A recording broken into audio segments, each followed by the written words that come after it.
West Bengal college admission 2025 centralise college admission সংক্রান্ত আজকের এই গুরুত্বপূর্ণ ভিডিওতে আলোচনা করতে চলে এলাম মেরিট লিস্ট সংক্রান্ত বেশ কিছু বিষয়। তোমরা অনেকেই জানতে চেয়েছিলে মেরিট লিস্ট কখন দেওয়া হবে, কখন থেকে তোমরা মেরিট লিস্ট চেক করতে পারবে সেটা জানাবো। পাশাপাশি এই ভিডিওতে জানাবো জিএমআর বা সিএমআর কি, সেন্ট্রালাইজ অ্যাডমিশন পোর্টালে মেরিট লিস্ট কটা আসে, এবং যদি কোনো মেরিট লিস্টে নাম আসার পরেও স্টুডেন্ট ভর্তি না হয় সেক্ষেত্রে সে কি কি বিষয় থেকে বঞ্চিত হবে। আরও বেশ কিছু তথ্য কিন্তু শেয়ার করছে আজকের এই ভিডিওতে। কাজে ভিডিওটি ভীষণ ইনফরমেটিভ হতে চলেছে। ভিডিওটি শেষ পর্যন্ত দেখবে, ভালো লাগলে লাইক করবে, চ্যানেলে নতুন হলে চ্যানেলটিকে সাবস্ক্রাইব করে রাখবে।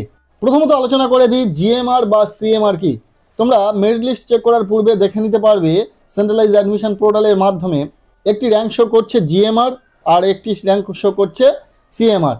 জিএমআর অর্থাৎ জেনারেল মেরিট র্যাঙ্ক, ওখানে যতজন স্টুডেন্ট আবেদন করেছে তার মধ্যে তোমার র্যাঙ্ক কত হয়েছে সেই অনুযায়ী তোমরা কিন্তু বুঝে নিতে পারবে জিএমআর থেকে। আর সিএমআর হলো কাস্ট ভিত্তিক, তোমার কাস্টের ভিত্তিতে যে র্যাঙ্কটা হবে সেটা তোমরা দেখে নিতে পারবে সিএমআর থেকে। এটাই হলো মূল বিষয়, অনেকেই জানতে চেয়েছিলে, বলে দিলাম।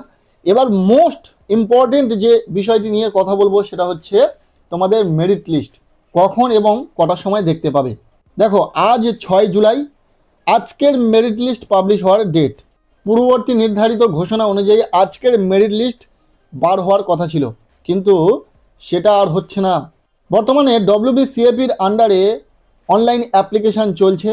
অনলাইন অ্যাপ্লিকেশান যেহেতু শেষ হয়নি, মেরিট লিস্ট কিভাবে দেবে? 15 জুলাই পর্যন্ত আবেদন চলছে কলেজ ভর্তির জন্য ডব্লিউবিসিএপির আন্ডারে।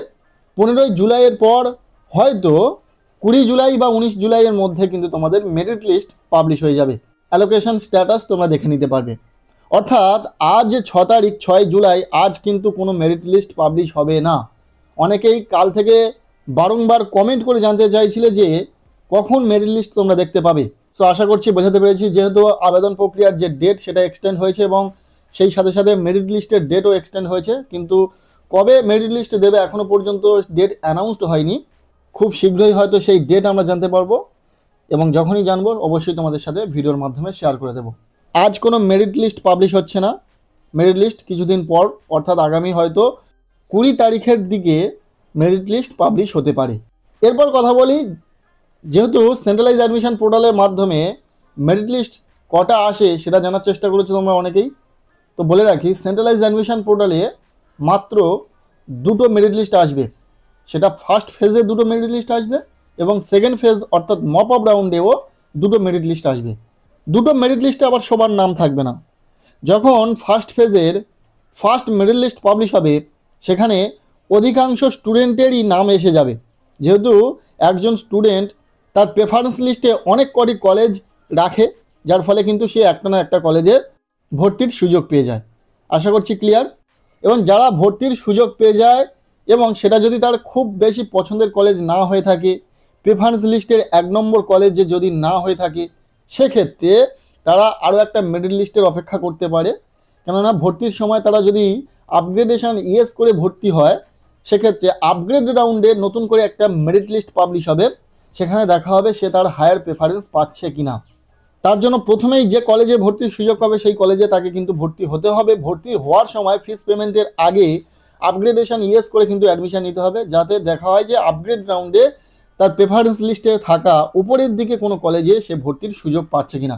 যদি সুযোগ পেয়ে যায় ভর্তির, সেক্ষেত্রে পূর্ববর্তী কলেজটা থাকছেই, এবং নতুন কলেজে ভর্তি হলে পূর্ববর্তী কলেজের অ্যাডমিশন ক্যান্সেল হয়ে যাবে। আর যদি নতুন কলেজে না ভর্তি হয় তাহলে যেটা তার পুরনো কলেজ যেখানে সে ভর্তি হয়েছিল সেটা কিন্তু তার থাকবে।